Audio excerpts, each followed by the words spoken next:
Bill pass होने के बाद दिल्ली में अलर्ट है। दिल्ली के शाहीन बाग इलाके में पुलिस की तरफ से फ्लैग मार्च निकाला गया। दिल्ली के शाहीन बाग में ड्रोन के जरिए भी निगरानी की जा रही है। जामिया में रैपिड एक्शन फोर्स को तैनात किया गया है। वक्फ बिल पास होने के बाद पहली जुम्मे की नमाज है और वक्फ बिल और जुम्मे की नमाज को लेकर यह अलर्ट है।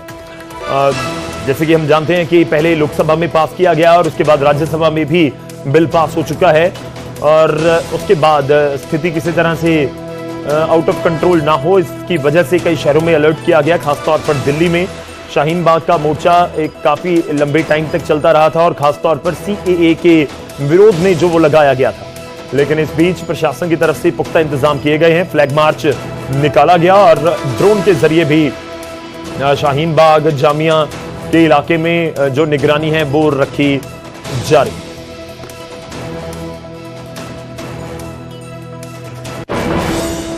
और उधर टैरिफ का मुद्दा भी इस समय खूब गूंजता हुआ नजर आ रहा है। टैरिफ के मुद्दे के ऊपर कांग्रेस की तरफ से प्रदर्शन किया गया संसद भवन में। जी हां, दिल्ली में संसद भवन परिसर में कांग्रेस की तरफ से प्रदर्शन किया गया। अमेरिकी टैरिफ मुद्दे पर कांग्रेस ने प्रदर्शन करते हुए प्रधानमंत्री मोदी से जवाब देने की मांग की और कहा कि किसानों और छोटे व्यापारियों के ऊपर टैरिफ का असर ना पहुंचे, ये सुनिश्चित किया जाए। अमेरिका ने भारत पर 26% का टैरिफ लगाया है। एक दिन पहले ही अमेरिका के राष्ट्रपति डोनाल्ड ट्रंप की तरफ से यह ऐलान किया गया था। लेकिन बिल्कुल फौरी तौर पर तो हम कह सकते हैं कि अभी असर नजर नहीं आ रहा, लेकिन जल्दी आने वाले कुछ दिनों में इसका असर नजर आ सकता है। और क्योंकि बहुत सारे बिजनेस जो हैं भारत के विदेशी अमेरिका में जो एक्सपोर्ट किया जाता है उस पर निर्भर है। बहुत सारा सामान जो अमेरिका से भारत में आता है उसके ऊपर निर्भर है। तो दोनों तरफ से कहीं ना कहीं दिक्कत होगी। तो वो देखना होगा कि किस तरह से अब सरकार इससे पार पाती है। लेकिन टैरिफ लगाया गया दुनिया भर में अलग अलग देशों के ऊपर, अमेरिका की तरफ से और भारत के ऊपर लगाया गया 26%।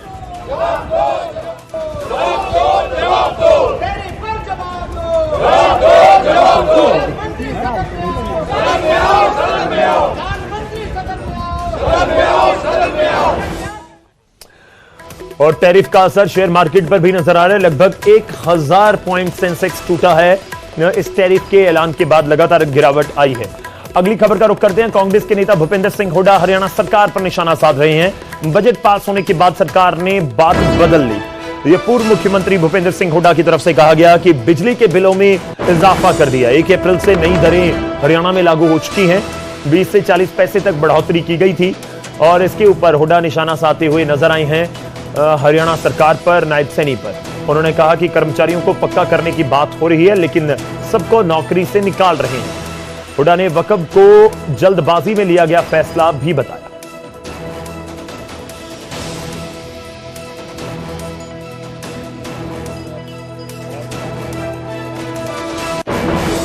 बजट पास होते ही जो इन्होंने वायदा किया था उसकी वायदा खिलाफी कर रहे हैं।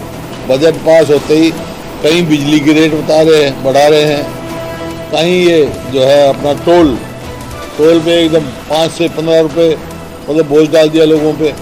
बिजली से कम 5000 करोड़ से ज़्यादा बोझ पड़ेगा हरियाणा के लोगों पर। इंडस्ट्री पे भी पड़ेगा।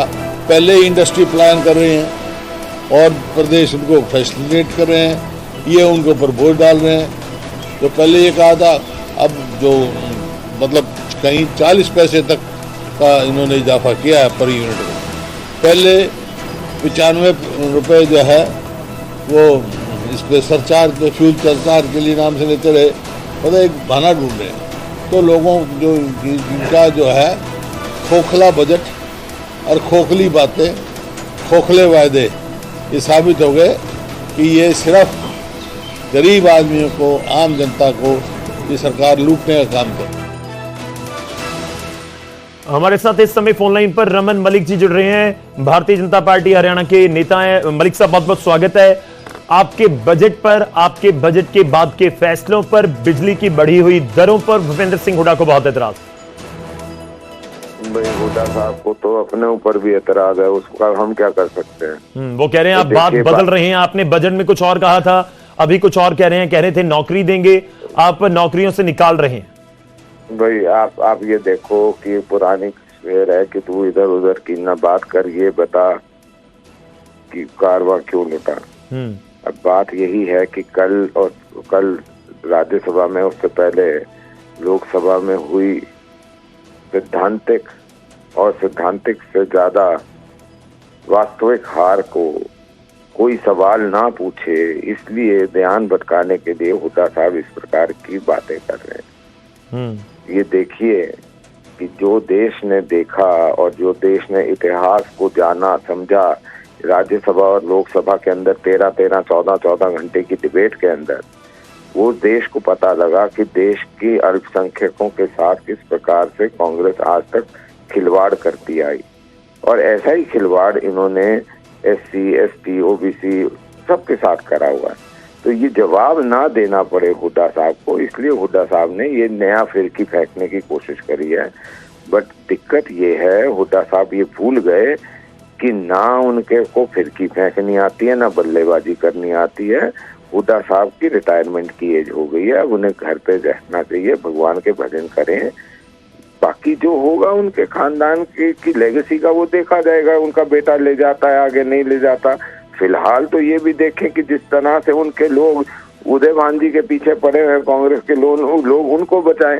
ये इधर उधर की ऐसी हल्की बात करके हुड्डा जी का स्टेटस नहीं है। नहीं, पर रेट तो बढ़े है ना, बिजली की दरें तो बढ़ी है, क्या करें, बेचारे फंसे हुए हैं ना। नहीं, पर मलिक साहब दरें तो बढ़ी हैं। वो तो कॉन्ट्रैक्चुअल जो दरें बढ़नी है वो तो बढ़ रही है, इन्फ्लेशन है। आप तो ये बोल रहे हैं कि इन्फ्लेशन हो रही है, लेकिन होने दो, आप मत बढ़ाओ। ऐसे थोड़ी हो सकता है, जो इन्फ्लेशन है इसका उतना तो बढ़ना बढ़े ना, जो कॉन्ट्रैक्ट में बढ़ रखे हुए हैं दर जो भी है वो बढ़े, जो बढ़ेगा वो तो बढ़ेगा। सरकार भी थोड़ी, सरकार की अपनी कमाई थोड़ी है, सरकार तो जो आता है उसकी डिस्ट्रीब्यूशन के लिए है, सरकार कमाने के लिए नहीं है। सरकार अगर कमाने के लिए होती तो कुछ और बात होती, फिर सरकार भी वक्फ बोर्ड बन जाती कि व्यक्तिगत कमाई कर रही होती। ठीक है, चलिए मलिक साहब, शुक्रिया, धन्यवाद हमारे साथ जुड़ने के लिए, इस पूरी बातचीत के लिए। रमन मलिक की तरफ से कहा जा रहा है, बेसिकली वो इस पूरे अपनी स्टेटमेंट में कहने की कोशिश ये कर रहे हैं कि तवज्जो हम ज्यादा नहीं दे रहे, जो हुड्डा साहब की तरफ से स्टेटमेंट दी गई। देखिए, अब इलेक्शन बहुत दूर हैं, 2024 में ही चुनाव हुए हैं हरियाणा में, लोकसभा और विधानसभा दोनों के। तो इसका अर्थ यह है कि 2029 में जाकर अब इलेक्शन होने हैं, और इस बीच कांग्रेस किस तरीके से अगले 4-4.5 साल काम करती है, विपक्ष में रहने के बावजूद भारतीय जनता पार्टी किस तरह से करती है, वो देखना होगा। खैर, सियासत जारी है, बिजली की दरें बढ़ चुकी हैं, 1 तारीख से वो जो नया टैरिफ है वो लागू भी हो चुका है। गुरुग्राम से एक अहम खबर है, उसका रुख करते हैं। सीलिंग अभियान पर ब्रेक लग चुकी है। जहां ब्रेक सुप्रीम कोर्ट की तरफ से लगाई गई है। गुरुग्राम में सील किए जा रहे थे करीब 2500 जगहों पर सीलिंग का काम जारी था, और गुरुग्राम में सीलिंग अभियान पर ब्रेक लगाई गई है। सुप्रीम कोर्ट ने हाई कोर्ट के आदेश के ऊपर रोक लगा दी। सुप्रीम कोर्ट ने 5 हफ्ते तक इस रोक को लगाया है, करीब सवा महीना।